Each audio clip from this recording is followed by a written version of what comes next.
Thursday ആണേ. ഇതിന്റെ morning റൂട്ടീനൊക്കെ കഴിഞ്ഞിട്ടുള്ള ഒരു ടൈമാണ്. മോള് സ്കൂളിലേക്കും പോയി ശ്രീത ഓഫീസിലേക്ക് പോകാനായിട്ട് ഇറങ്ങിയിട്ടുണ്ട്. ഞാനിന്ന് കിച്ചണൊക്കെ ചെറുതായിട്ടൊന്ന് ക്ലീൻ ചെയ്യാന്ന് വെച്ചു. കിച്ചണിൽ അവിടെ ഇവിടെ അടുക്കി വെച്ചിട്ടുള്ള കണ്ടെയ്നർ എല്ലാം നമ്മൾ എപ്പോഴും ഒന്നും എടുക്കാറുള്ളതല്ല. അപ്പോൾ അതൊക്കെ ഒന്ന് എടുത്ത് മാറ്റിയിട്ട് അവിടെ എല്ലാം ഒന്ന് തൂത്ത് തുടച്ച് കണ്ടെയ്നറും എല്ലാം ഒന്ന് തുടച്ച് അതൊക്കെ ഒന്ന് തിരികെ വെക്കണം. അത്ര തന്നെ ഉള്ളൂ. പിന്നെ കളയാനുള്ളതെല്ലാം കളഞ്ഞിട്ട് ബാക്കിയൊക്കെ ഒന്ന് വെക്കാൻ വേണ്ടിയിട്ടാണ്, അതൊക്കെ ഒന്ന് ചെയ്യാൻ വേണ്ടിയിട്ടാണ്. അപ്പോൾ ഇന്ന് ചെറിയ രീതിയിൽ ഇത് മാത്രം ഒന്ന് ചെയ്യാന്ന് വെച്ചു. എല്ലാം കൂടി ഒരു ദിവസം ക്ലീൻ ചെയ്യാതെ സ്മോൾ പോർഷൻസ് ആയി ഡെയിലി ക്ലീൻ ചെയ്യുന്നതാണ് നല്ലത്. ഞാൻ അങ്ങനെയാണ് കേട്ടോ ചെയ്യാറ്. എല്ലാം കൂടി ഒരുമിച്ച് ചെയ്യാൻ നിന്ന് കഴിഞ്ഞാൽ അത് നമ്മൾ ഫുള്ള് ടയേർഡാക്കും. ഇങ്ങനെ ഓരോ പോർഷൻസ് ആക്കി ചെയ്താൽ അത് ഭയങ്കര എളുപ്പമായിരിക്കും. എക്സാമ്പിൾ ആയിട്ട് ഒരു ദിവസം നമ്മൾ കിച്ചൺ ഷെൽസ് ഒക്കെ വൈപ്പ് ചെയ്യുക, നെക്സ്റ്റ് ഡേ ഫ്രിഡ്ജ് ക്ലീൻ ചെയ്യുക, വേറൊരു ഡേയിൽ വാർഡ്രോബ് അറേഞ്ച് ചെയ്യുക. ഇതുപോലെ ഡിവൈഡ് ചെയ്തിട്ട് ചെയ്യുമ്പോൾ നമ്മൾ സ്ട്രെസ് ഫ്രീ ആയി വീട് നീറ്റായിട്ട് മെയിൻറ്റെയിൻ ചെയ്യാൻ കഴിയുകയും ചെയ്യും. ഡെയിലി റുട്ടീനിൽ ഒരു 50 to 20 മിനിറ്റ്സ് ക്ലീനിങ് ഇൻക്ലൂഡ് ചെയ്താൽ ഒരു വലിയ മെസ്സൊന്നും ഉണ്ടായില്ല. അതുകൊണ്ട് ക്ലീനിങ് ഒരു ബുദ്ധിമുട്ടായി തോന്നുകയില്ല. ആൻഡ് വീട് ഓൾവേസ് ഫ്രഷ് ആയിട്ട് തോന്നിക്കുകയും ചെയ്യും. നമ്മുടെ സ്ട്രെസ്സും കുറയും, ടൈം സേവ് ആകും. നമ്മുടെ ഡെയിലി ലൈഫിൽ നമ്മൾ എന്തൊക്കെ ചെയ്യുന്നുണ്ട് അല്ലേ? കിഡ്സ്, ഫാമിലി എല്ലാം നമ്മൾ ഒരുപോലെ ബാലൻസ് ചെയ്ത് പോകണം. എല്ലാം തന്നെ ഒരു സൈഡിൽ നന്നായി മാനേജ് ചെയ്യാൻ നമ്മൾ ട്രൈ ചെയ്യുകയും ചെയ്യും. പക്ഷേ ഒരിക്കലും ഫുൾ ബാലൻസ് കിട്ടുന്നില്ല എന്ന് തോന്നാറുണ്ട് അല്ലേ? ചിലപ്പോൾ നമ്മൾ എന്തെങ്കിലും നല്ല തിരക്കിൽ നിൽക്കുമ്പോൾ കുട്ടികൾ എന്തെങ്കിലും ചോദിക്കുമ്പോൾ നമുക്ക് അതിന് ആൻസർ ചെയ്യാൻ പറ്റിയെന്ന് വരില്ല. അവരെന്തെങ്കിലും ചോദിക്കുന്ന കാര്യങ്ങൾ ചെയ്തു കൊടുക്കാൻ പറ്റിയെന്ന് വരില്ല. അങ്ങനെ എന്തെങ്കിലുമൊക്കെ പ്രശ്നം ഉണ്ടാവും. അപ്പോൾ അവർ പോയി കഴിയുമ്പോൾ പിന്നെ നമ്മൾ അത് ഓർത്തിട്ട് നമുക്കൊരു ടെൻഷൻ, ഒരു വിഷമം അങ്ങനെയൊക്കെ ഉണ്ടാവും. എല്ലാം കൂടി ഒട്ടും ബാലൻസ് ചെയ്യാൻ പറ്റുന്നില്ല, ഒട്ടും പെർഫെക്റ്റ് ആവുന്നില്ല, നമ്മളെ കൊണ്ട് ഇതൊന്നും ഒക്കുന്നില്ല എന്നൊക്കെ ഉള്ളൊരു തോന്നല് എപ്പോഴും ഉണ്ടാവാറുള്ളൊരു കാര്യമാണ് അല്ലേ? അതുകൊണ്ട് ഇന്ന് കുറച്ച് ബാലൻസ് ക്രിയേറ്റ് ചെയ്യാനുള്ള കുറച്ച് സിമ്പിൾ വേസിനെ കുറിച്ച് ഞാൻ ഇവിടെ ഷെയർ ചെയ്യാന്ന് വെച്ചു. നിങ്ങൾക്കും അത് യൂസ്ഫുൾ ആയിരിക്കും എന്ന് വിശ്വസിക്കുന്നു. അപ്പോൾ വീഡിയോ ഇഷ്ടമായാൽ ലൈക്ക് ചെയ്യാനും സബ്സ്ക്രൈബ് ചെയ്യാനും ഷെയർ ചെയ്യാനും ഒന്നും മറക്കല്ലേ. അപ്പോൾ നിങ്ങളുടെ അഭിപ്രായങ്ങൾ കമന്റ് ചെയ്യാൻ വേണേ. നമ്മൾ എല്ലാവരും ഒരു ഹോംവർക്കറായിട്ട് ഡെയിലി ചില കാര്യങ്ങൾ ഫേസ് ചെയ്യുന്നുണ്ട്. കിഡ്സിന്റെ കെയർ, ഫാമിലിയുടെ നീഡ്സ് ആൻഡ് ഇതിന്റെ ഇടയിൽ നമ്മളെ തന്നെ ഇംപ്രൂവ് ചെയ്യാനുള്ള ടൈമും. ഇതൊക്കെ ബാലൻസ് ചെയ്യുക എന്നത് ഒരു വലിയ ചലഞ്ച് തന്നെയാണ്. എന്നാൽ കുറച്ച് സിമ്പിൾ ടിപ്സ് ഫോളോ ചെയ്താൽ ഇതൊക്കെ നല്ല വേയിൽ തന്നെ നമുക്ക് മാനേജ് ചെയ്യാനും സാധിക്കും. First important thing kids time തന്നെയാണ്. ആദ്യം മോർണിംഗ് സ്കൂൾ പ്രിപ്പറേഷൻ, അതായത് uniform, lunch box, homework check, ഇതൊക്കെ നമ്മൾ ഓൾറെഡി മോർണിംഗ് റുട്ടീനിൽ തന്നെ ഇൻക്ലൂഡ് ചെയ്യും. പക്ഷേ സ്കൂൾ കഴിഞ്ഞിട്ടും അവർക്ക് നമ്മൾ കൊടുക്കുന്ന ക്വാളിറ്റി ടൈം തന്നെയാണ് ഇമ്പോർട്ടൻറ്റ്. ഈവനിങ്ങിൽ ഹോംവർക്ക് ചെയ്യാനിരിക്കുമ്പോൾ നമുക്ക് കുട്ടികളെ ഹെൽപ്പ് ചെയ്യണം. അതും ആ ഹെൽപ്പ് ചെയ്യാനിരിക്കുന്ന ടൈമിൽ നമുക്ക് നല്ല പേഷ്യൻസ് വേണം.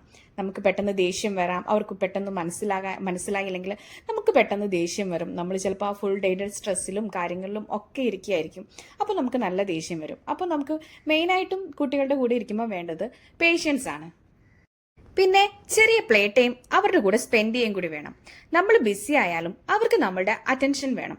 അത് കുട്ടികൾക്ക് എപ്പോഴും അങ്ങനെയാണ്. അവർ പേരൻസിന്റെ അറ്റൻഷൻ കിട്ടാൻ വേണ്ടിയിട്ട് എന്തെങ്കിലുമൊക്കെ ഇങ്ങനെ കാട്ടിക്കൂട്ടിക്കൊണ്ടേയിരിക്കും. ചില കുട്ടികൾ ഒരുപാട് കുസൃതിയാണ്, ഒരുപാട് കാര്യങ്ങൾ അങ്ങനെ ചെയ്യുന്നു ഇങ്ങനെ ചെയ്യുന്നു, പറഞ്ഞാൽ ഒട്ടും അനുസരിക്കില്ല, അങ്ങനെയൊക്കെ പറയില്ലേ? അതെല്ലാം അവർ ചെയ്യുന്നത് അവർക്ക് ആ ഒരു അറ്റൻഷൻ കിട്ടാൻ വേണ്ടിയിട്ട് മാത്രമാണ് അവരങ്ങനെ ചെയ്യുന്നത്. നമ്മളത് അറിഞ്ഞ് നമ്മൾ അവരുടെ കൂടെ ഒരു പ്ലേ ടൈം, നമ്മൾ അവർക്ക് വേണ്ടിയിട്ട് കുറച്ച് ടൈം സ്പെൻഡ് ചെയ്ത് അവരുടെ കൂടെ ഇരിക്കുകയാണെങ്കിൽ അവർക്ക് ആ ഒരു അറ്റൻഷൻ കിട്ടുമെന്ന് തോന്നിക്കഴിഞ്ഞാൽ അവരും ഒത്തിരി ഹാപ്പി ആയിട്ടിരിക്കും. ഒരു 5 മിനിറ്റ്സ് ആയാലും ഫുൾ ഫോക്കസ് കിട്ടിയാൽ അവർക്കൊരു വലിയ ഹാപ്പിനെസ് ആണ്. ഇത് തന്നെ കിഡ്സിൽ ഒരു ഡിസിപ്ലിൻ ഉണ്ടാക്കും, ഫാമിലി ബോണ്ട് നല്ല സ്ട്രോങ് ആക്കുകയും ചെയ്യും. നെക്സ്റ്റ് ഫാമിലി ടൈം ആണ്. ഫാമിലിക്ക് നമ്മൾ കൊടുക്കേണ്ട സമയം വളരെ ഇമ്പോർട്ടൻ്റ് ആണ്. ഒരു മീലെങ്കിലും ഒരുമിച്ച് കഴിക്കാൻ നോക്കിയാൽ അത് വളരെ നല്ലതായിരിക്കും. അപ്പോൾ എല്ലാവരും കൂടി ഒരുമിച്ചിരുന്ന് കഴിക്കുമ്പോൾ ഒരുമിച്ച് ഇരുന്ന് ഓരോ കാര്യങ്ങൾ ഷെയർ ചെയ്യാം, അങ്ങനെയൊക്കെ പറ്റും. ഒരു ചെറിയ ചിറ്റ് ചാറ്റ്, ഇതൊക്കെ ഫാമിലി ബോണ്ട് സ്ട്രോങ് ആക്കാനും നല്ലതാണ്. അടുത്തത് പേഴ്സണൽ ഗ്രോത്ത് ആണ്. ഇതാണ് നമ്മൾ most of the time ignore ചെയ്യുന്ന കാര്യം. കിഡ്സ് ആൻഡ് ഫാമിലി ഒക്കെ മാനേജ് ചെയ്യുമ്പോൾ നമ്മളുടെ ഗ്രോത്ത് ആൻഡ് ഹാപ്പിനെസ് ഒക്കെ നമ്മൾ മാറ്റിവെക്കാറുണ്ട്. പക്ഷേ ഇതിലൊരു ഫാക്ട് എന്തെന്നാൽ നമ്മൾ ഹാപ്പി ആയിരുന്നാൽ മാത്രമേ ഫാമിലിയെയും നമുക്ക് ഹാപ്പി ആക്കി വെക്കാൻ സാധിക്കുള്ളൂ. പേഴ്സണൽ ഗ്രോത്ത് എന്ന് പറഞ്ഞാൽ ഒരു വലിയ എഫോർട്ട് വേണമെന്നല്ല. ഡെയിലി ലൈഫിൽ ചെറിയ ചേഞ്ചസ് മതി. ഒരു ബുക്ക് റീഡ് ചെയ്യുക, ഒരു മോട്ടിവേഷണൽ വീഡിയോ കാണുക, ഒരു പോസിറ്റീവ് തോട്ട് നോട്ട് ചെയ്യുക, ഇതൊക്കെ സ്ലോലി നമുക്ക് തന്നെ അപ്ഗ്രേഡ് ചെയ്യാൻ സാധിക്കും. ഫ്രണ്ട്സ് ആൻഡ് ഫാമിലി ഒക്കെ ഇമ്പോർട്ടൻ്റ് ആണെന്നതുപോലെ ഈക്വലി ഇമ്പോർട്ടൻ്റ് ആണ് നമ്മുടെ പേഴ്സണൽ ഗ്രോത്തും. നെക്സ്റ്റ് ടൈം മാനേജ്മെന്റ് ആണ്. കിഡ്സ്, ഫാമിലി ആൻഡ് സെൽഫ് മൂന്നും ബാലൻസ് ചെയ്യാനായിട്ട് വേണ്ടത് ടൈം മാനേജ്മെന്റ് ആണ്. ടൈം മാനേജ്മെന്റിനെ കുറിച്ച് ഞാൻ എൻ്റെ ഇതിനു മുമ്പുള്ള ഒരു വീഡിയോയിൽ വിശദമായിട്ട് പറഞ്ഞിട്ടുണ്ട്.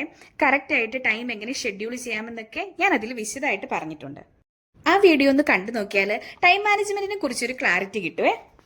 പിന്നെ ഈ ബാലൻസ് എന്ന് പറയുന്നത് നമ്മൾ എല്ലാത്തിനും ഈക്വൽ ടൈം കൊടുക്കണമെന്നല്ല, പക്ഷേ കറക്റ്റ് പ്രയോറിറ്റി കൊടുക്കണമെന്നതാണ്. കിഡ്സ്, ഫാമിലി, ഒപ്പം നമ്മുടെ കാര്യങ്ങളും ഇതൊക്കെ നന്നായി ബാലൻസ് ചെയ്യുമ്പോൾ നമ്മൾ ഹാപ്പിയാകും, ഫാമിലിയും ഹാപ്പിയാകും. അപ്പോൾ എപ്പോഴും ഒരേ കാര്യങ്ങൾ തന്നെ ചെയ്യുന്നു, ഒരേപോലെ പോകുന്നു എന്നൊരു മടുപ്പും നമുക്ക് ഒഴിവാകും. അപ്പോൾ ഇത് ഈവനിങ് ആണ്. ഈവനിങ് അല്ല, ഒരു ഉച്ച കഴിഞ്ഞിട്ട് ഒരു 2:30 കഴിഞ്ഞപ്പോൾ തന്നെ ശ്രീയും വന്നായിരുന്നു. അപ്പോൾ മോളെയും കൂട്ടിയിട്ടാണ് വന്നത്. മോക്ക് 2:30 വരെയാണ് കേട്ടോ ക്ലാസ് ഉള്ളത്. അങ്ങനെ മോളും ശ്രീയും കൂടി വന്നതാണ്. അപ്പോൾ മിലോയെ കണ്ടില്ലേ, മിലോയുടെ ഹെയർ ഒക്കെ ഫുള്ള് കട്ട് ചെയ്ത് കളഞ്ഞിട്ടുണ്ട്. ഇപ്പം അങ്ങനെ ആയിട്ടുണ്ട് കേട്ടോ. അപ്പോൾ മോളുമായിട്ട് ഭയങ്കര കൂട്ടാണ്. അപ്പോൾ മോള് വന്നപ്പോൾ മോളെ കണ്ടതിൻ്റെ സന്തോഷമാണ് ആ കാണുന്നത്, ആ ചാട്ടോ ഓട്ടോ ഒക്കെ. ഈവനിങ് അപ്പോൾ ഞങ്ങൾ ഇന്ന് ഓണത്തിനേക്കുള്ള ഡ്രസ്സൊക്കെ എടുക്കാനായിട്ട് പോകാനായിട്ടുള്ള പ്ലാൻ ഉണ്ടായിരുന്നു. അതുകൊണ്ടായിരുന്നു ശ്രീയും നേരത്തെ വന്നത്.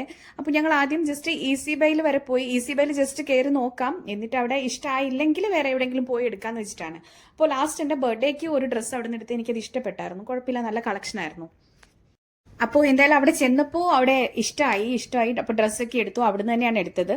മോൾക്കും ശ്രീക്കും അങ്ങനെ ഞങ്ങൾക്ക് 3 പേർക്കും അവിടുന്ന് തന്നെയാണ് എടുത്തത്. അങ്ങനെ അവിടുന്ന് ഡ്രസ്സൊക്കെ എടുത്തിട്ട് ഇറങ്ങി. എപ്പോഴത്തെയും പോലെ ലേറ്റ് ആയൊന്നുമില്ല. പെട്ടെന്ന് ചെന്നപ്പോൾ തന്നെ ഇഷ്ടമായതൊക്കെ ഉണ്ടായിരുന്നു. അത്യാവശ്യം നല്ല കളക്ഷൻ ഉണ്ടായിരുന്നു. അതുകൊണ്ട് പെട്ടെന്ന് തന്നെ എല്ലാം എടുത്തു. അവിടുന്ന് ഇറങ്ങി നേരെ പിന്നെ നൈറ്റ് പിന്നെ കുക്ക് ചെയ്യേണ്ടെന്ന് വെച്ചിട്ടു KFCയിൽ കയറിയിട്ട് ഫുഡൊക്കെ മേടിച്ചിട്ട് നേരെ വീട്ടിലേക്ക് പോന്നു. അപ്പോൾ ഇത്രയേ ഉള്ളൂ ഇന്നത്തെ വീഡിയോ. അപ്പോൾ ഇഷ്ടമായാൽ ലൈക്ക് ചെയ്യാനും സബ്സ്ക്രൈബ് ചെയ്യാനും ഒന്നും മറക്കല്ല. അപ്പോൾ thank you for watching. See you in the next video.